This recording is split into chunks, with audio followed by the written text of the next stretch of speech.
the other, just like a few thoughts I'd add to that when thinking about the future, I think there's a type of duality at play when one thinks about the Muslim community, and it's almost like an extreme duality. And so, if you were to look at today, you have incredible cultural achievements.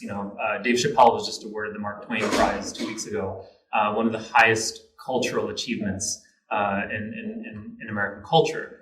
And you have Muslims across, now highly accomplished, winning Academy Awards and sports and all kinds of things. In politics today, 2 of the 4 members of the squad are Muslim women, and we forget that 10 years prior to that, we have elected other congressmen, Andre Carson and Pete Ellison before that. So you have on the one hand this level of high achieving Muslims, and then you look at the middle class, and particularly suburban Muslims of immigrant backgrounds are very entrenched and very established in the American middle class.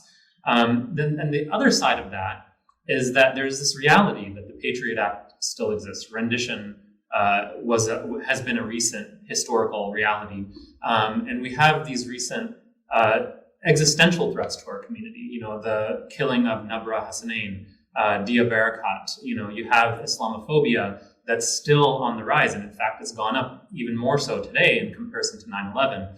So it is very difficult to predict what will happen in the future. But there's these 2 paths that kind of going alongside each other, and I don't know what's going to happen. But there's a type of utopian vision for the future. But then there's also this dystopian reality.